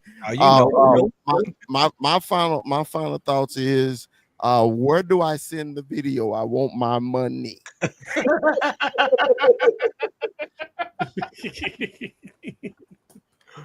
Okay. We'll stay. Okay, but you have to realize though he has to be pancaking all pros and future All of Famers. We keep changing this shit. No, that's what I said. That's If you can find me 5 videos of Zach Martin ragdolling and driving him 5 yards down and putting him on his back. All right, can I say this? $1,000. Can I say this? I've been winning these bets lately on these prognostications on YouTube. A kid bet me on Sneaky G show. He bet me $500 that the Commanders was going to win the East. He paid. New York Giants fan told me, I bet you such and such that the Giants to do this. $100. He paid. You bet me $1,000. Are you sure you want this bet or not? Because absolutely, because you have to find me him. You have to find me him. Finding and someone who's in the Hall of Fame now that he has. Yeah. Time out. Honestly, you really have to wait about a year or two, but because he's not going to be eligible. He's not eligible, or the guys he's played against ain't eligible for 5 years. But you said all pros, right? So Yeah. if they made the all pro list, that it counts. All he has to do is find 5 clips of him doing it to 5 all pros, because they make an all pro list every year. I said all pro and Hall of Fame. I said that. And I've said that clearly a million times on a million shows. I've had this bet out for 3+ years. No one will take it. But you can't get the result for 2 years? That's a crazy. Not even 2 years. It would have to be 5+ years. It's like Bigfoot. It's like Maxi Pad and all the stuff you did at Michigan, but it's never on screen. Hey. Okay.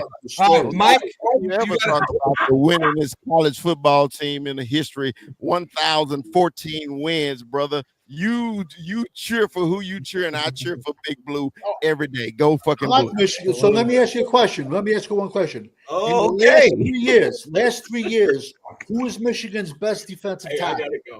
Last 3 years. All right, bye, G. Thanks for coming on. The last 3 years, the best defensive tackle was drafted this year. Smart man. I agree with you 1,000%.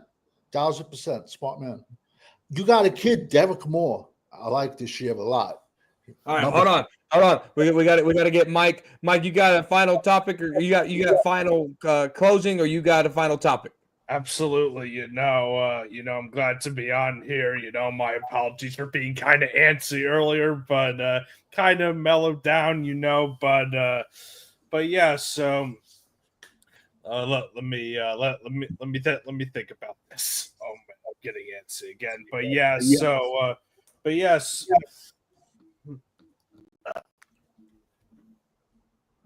But I don't really have any final thoughts, but bottom line is, You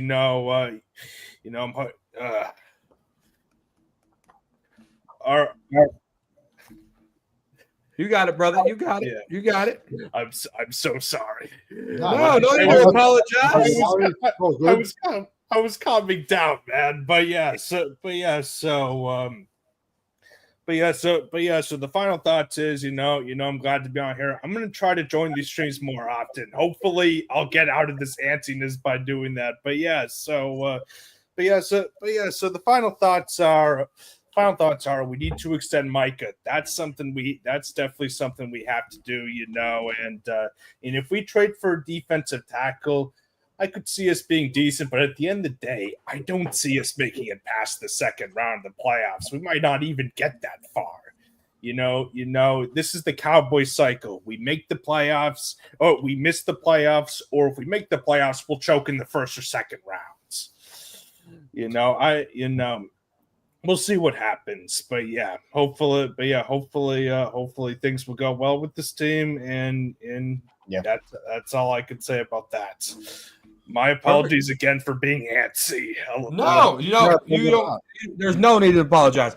So I'll tell you this, Mike, and maybe this makes you feel better, maybe it won't.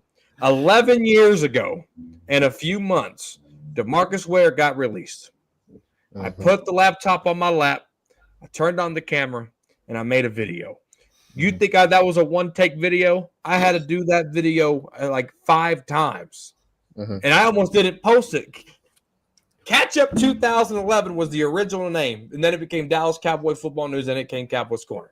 Catch Up 2011 wouldn't existed if I didn't post that video, because how many times I had to redo it and redo it and redo it and redo it, and I almost gave up, but I did it, and it's still up there 11 years later, and things got easier. Things got a lot easier. So you keep coming on the lives, it's going to get easier. It took me a year to get comfortable even talking to a camera by myself. That was the weirdest thing in the world. Mike, I understand. Antsy is human nature, and we've all been there, whether that's a job interview, whether that's meeting going on the first date, whether that's meeting a new girl, anything in life. We're going to get antsy. It's part of life. And I tell you, Mike, right now, you did fantastic tonight. Great job. Absolutely. Really appreciate that. Really appreciate all of you a lot. Absolutely. So, guys, this was Talking Crazy on the corner of Crazy and Cowboys. I want a big shout out to Eshawn Savage, G. Hampton, Big Fella, Mike. Mike also gave a super chat. Want to give a big thank you to him. All the moderators in there. Brando, the best moderator in the game, sharing all the links, guys. If you watch us on the replay, again, it's Freaky Friday with Eshawn and Savage. It was G. Hampton with the Cowboy Huddle podcast. Big Fella with the Cowboy Up podcast. Guys, subscribe to all these guys. I hope y'all enjoyed it. Click the like button on the replay. There was like this channel and 3 other channels streaming it. Click like, share the video on any platform that you've been watching. Guys, it's great to see you guys. It's good to be back here on Talking Crazy. I might be back Saturday. I might not. It's a crazy schedule for Talking Crazy. Peace. Who's Cowboys up? You? I'll sub to your channel. Who's I'm Cowboy up. What do you think of Rod Moore? You think he's going to see the season or no? Corey just left his own stream and it's live still. Fifth did that once too, Savage. I don't know if you remember that.